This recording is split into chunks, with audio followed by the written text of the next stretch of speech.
Hi my dear friends, youth motivations Kannada ಚಾನೆಲ್ಗೆ ನಿಮಗೆಲ್ಲರಿಗೂ ಪ್ರೀತಿಯ ಸ್ವಾಗತ.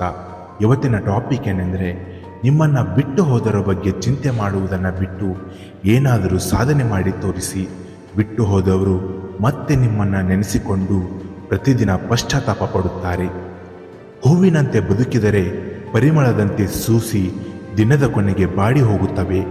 ಅದೇ ಕಲ್ಲಿನಂತೆ ಬದುಕಿದರೆ ಉಳಿಯೇಟು ತಿಂದು ದೇವರ ಮೂರ್ತಿಯಾಗುತ್ತವೆ. ಆ ರೀತಿ ಬದುಕುವುದನ್ನು ನಾವು ಕಲಿಯಬೇಕು. ನಿಮಗೆ ಸಾಧ್ಯವಿಲ್ಲದಿರುವುದನ್ನು ನೀವು ಮಾಡದೇ ಇದ್ದರೂ ಪರವಾಗಿಲ್ಲ, ಆದರೆ ನಿಮಗೆ ಸಾಧ್ಯವಿರುವುದನ್ನು ನೀವು ಮಾಡದೇ ಇದ್ದರೆ ನಿಮ್ಮ ಬದುಕು ಒಂದು ದುರಂತವೇ ಸರಿ. ಜೀವನದಲ್ಲಿ ನೀವು ನೋವು ಅನುಭವಿಸದೇ ಇದ್ದರೆ ಸಾಹಸಿಯಾಗಲು ಸಾಧ್ಯವಿಲ್ಲ. ತಪ್ಪು ಮಾಡದೇ ಇದ್ದರೆ ಕಲಿಯುವುದಕ್ಕೆ ಸಾಧ್ಯವಾಗುವುದಿಲ್ಲ. ಸೋಲನ್ನು ಅನುಭವಿಸದೇ ಇದ್ದರೆ ನಿಮಗೆ ಗೆಲುವು ಕಾಣುವುದಕ್ಕೆ ಸಾಧ್ಯವಿಲ್ಲ.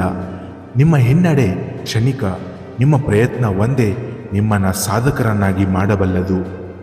ಬಿತ್ತದೆ ಭೂಮಿ ಪೂಜಿಸಿದರೆ ಫಲ ಬರುವುದಿಲ್ಲ. ಊಟ ಮಾಡದೆ ಅನ್ನ ಪೂಜಿಸಿದರೆ ಹೊಟ್ಟೆ ತುಂಬುವುದಿಲ್ಲ. ಓದದೆ ಸರಸ್ವತಿಯನ್ನು ಪೂಜೆ ಮಾಡಿದರೆ ವಿದ್ಯೆ ಬರುವುದಿಲ್ಲ. ಕಷ್ಟಪಡದೆ ಲಕ್ಷ್ಮಿಯನ್ನು ಪೂಜೆ ಮಾಡಿದರೆ ಸಂಪತ್ತು ಬರುವುದಿಲ್ಲ. ಕಾಯಕ ಮಾಡದೆ ಪ್ರಾರ್ಥನೆ ಮಾಡಿದರೆ, ಪೂಜೆ ಮಾಡಿದರೆ ದೇವರು ಒಲಿಯುವುದಿಲ್ಲ. ನಾವು ಯಶಸ್ಸಿನ ಪದವನ್ನು ತಿಳಿಯುವುದಕ್ಕೆ ಈ ಜೀವನದಲ್ಲಿ ಏರಿಳಿತಗಳು ಬಹಳ ಮುಖ್ಯ. ಯಾಕಂದರೆ ಈ ಸಿಜೆಯಲ್ಲಿ ನೇರಗೆರೆಗಳು ಇಲ್ಲ ಎಂದರೆ ಜೀವ ಇಲ್ಲ ಎಂದೇ ಅರ್ಥ ಆಗುತ್ತೆ. ಮುಚ್ಚಿದ ಬಾಯಿಯ ಮೀನು ಎಂದಿಗೂ ಗಾಳಕ್ಕೆ ಸಿಗುವುದಿಲ್ಲ. ಈ ಮಾತು ಬರೀ ಮೀನಿಗಷ್ಟೇ ಅನುಭವವಾಗುವುದಿಲ್ಲ, ಮನುಷ್ಯನಿಗೂ ಅನ್ವಯ ಆಗುತ್ತೆ.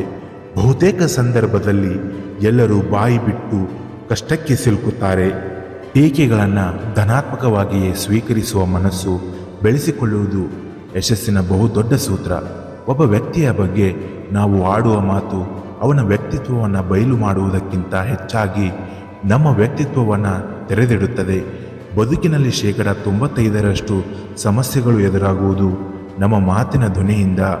ಏನು ಹೇಳ್ತೀವೋ ಎನ್ನುವುದಕ್ಕಿಂತ ಹೇಗೆ ಹೇಳ್ತೀವಿ ಅನ್ನೋದು ತುಂಬ ಮುಖ್ಯವಾಗುತ್ತದೆ. ಧ್ವನಿ ಬದಲಾದರೆ ಬದುಕೆ ಬದಲಾಗುತ್ತೆ. ವಾದ ಮಾಡುವಾಗ ಎಚ್ಚರಿಸಬೇಕಾದದ್ದು ಧ್ವನಿಯನ್ನಲ್ಲ ಗೆಳೆಯರೆ, ವಿಷಯದ ಸತ್ವವನ್ನು.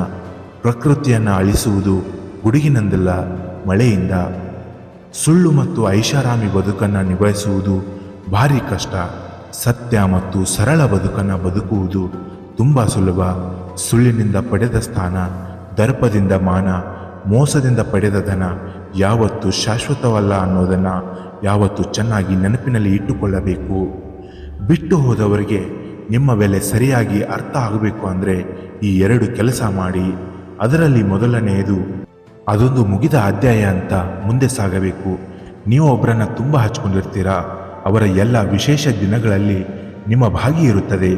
ಅವರ ಎಲ್ಲ ಕಷ್ಟದ ದಿನಗಳಲ್ಲಿ ನಿಮ್ಮಿಂದ ಅವರು ಸಹಾಯ ಪಡೆದುಕೊಂಡಿರುತ್ತಾರೆ. ಆದರೆ ಅಂಥವರು ಕೇವಲ ನಿಮ್ಮನ್ನು ಉಪಯೋಗಿಸಿಕೊಂಡು ಬಿಟ್ಟು ಹೋಗುತ್ತಾರೆ. ಬಿಟ್ಟು ಹೋದವರ ಬಗ್ಗೆ ನೀವು ಯಾವತ್ತೂ ತಲೆ ಕೆಡಿಸಿಕೊಳ್ಳಬೇಡಿ. ಅವರವರ ಜೀವನವನ್ನು ಅವರು ನೋಡಿಕೊಳ್ಳುತ್ತಾರೆ. ನಿಮ್ಮ ಜೊತೆ ಅವರ ಅದೃಷ್ಟ ಅಷ್ಟೇ ಇತ್ತು ಎಂದು ತಲೆಯ ಮೇಲಿನ ಭಾರವನ್ನು ಕೆಳಗಿಳಿಸಿ. ಮುಗಿದ ಅಧ್ಯಾಯದ ಬಗ್ಗೆ ನೆನಪುಗಳು ಇರಬೇಕು ಹೊರತು ಅವರ ನೆನಪಲ್ಲೇ ಮುಳುಗಬಾರದು. ಇನ್ನು 2ನೇದಾಗಿ, ಬಿಟ್ಟು ಹೋದವರನ್ನು ನೆನೆಸಿಕೊಂಡು ಯಾವತ್ತೂ ಚಿಂತಿಸಿ ಕೊರಗಬಾರದು. ಮೈ ಡಿಯರ್ ಫ್ರೆಂಡ್ಸ್, ಅತಿಯಾದ ಕೆಲಸಗಳನ್ನು ಮೈ ಮೇಲೆ ಹಾಕಿಸಿಕೊಂಡು ತುಂಬ ಬ್ಯುಸಿಯಾಗಿ ಇದ್ದೀನಿ ಅಂತ ಯಾವತ್ತೂ ತೋರಿಸಬಾರದು. ಅದರಿಂದ ಅನೇಕ ಮಧುರವಾದ ಬಾಂಧವ್ಯಗಳು ನಶಿಸಿ ಹೋಗುವ ಸಾಧ್ಯತೆ ಇರುತ್ತದೆ. ಏನೇ ಕೆಲಸ ಇದ್ದವರು ನಮ್ಮವರಿಗಾಗಿ ಸ್ವಲ್ಪ ಸಮಯವನ್ನು ಮೀಸಲಿಡಬೇಕು. ಮುಂದೆ ನಮ್ಮಲ್ಲಿ ತುಂಬ ಸಮಯವಿದ್ದಾಗ, ನಮ್ಮ ಜೊತೆ ಆತ್ಮೀಯರೇ ಇಲ್ಲದಿದ್ದಾಗ ನಮಗೆ ಒಂಟಿತನ ಕಾಡಲು ಶುರು ಮಾಡುತ್ತದೆ. ಬದುಕಿನ ಪ್ರತಿಯೊಂದು ಕ್ಷಣವನ್ನು ಪ್ರೀತಿಸಿ, ಆತ್ಮೀಯರನ್ನು ಪ್ರೀತಿಸಿ, ನಿಮ್ಮ ಜೊತೆ ಇದ್ದವರನ್ನು ಚೆನ್ನಾಗಿ ನೋಡಿಕೊಳ್ಳಿ.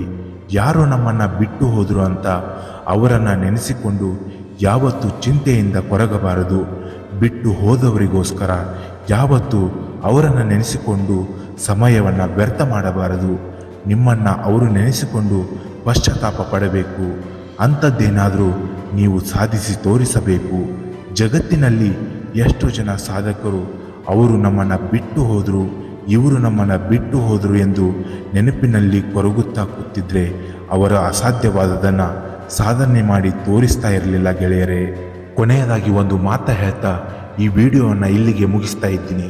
ನಮ್ಮ ಯೂತ್ ಮೋಟಿವೇಶನ್ಸ್ ಕನ್ನಡ ಚಾನೆಲ್ನ ಸಬ್ಸ್ಕ್ರೈಬ್ ಮಾಡಿ ಹಾಗೂ ನಿಮ್ಮ ಸ್ನೇಹಿತರಿಗೂ ಶೇರ್ ಮಾಡಿ. ಅಕ್ಕರೆ ಇಲ್ಲದ ಸಂಬಂಧಕ್ಕೆ ಬಿಕ್ಕಿ ಬಿಕ್ಕಿ ಕಣ್ಣೀರು ಇಟ್ಟರೇನು ಫಲ, ಅದು ನೀಡುವುದು ಬೇವಿನ ಕೈಯೇ ಹೊರತು ಬೆಲ್ಲದ ರುಚಿಯನ್ನಲ್ಲ.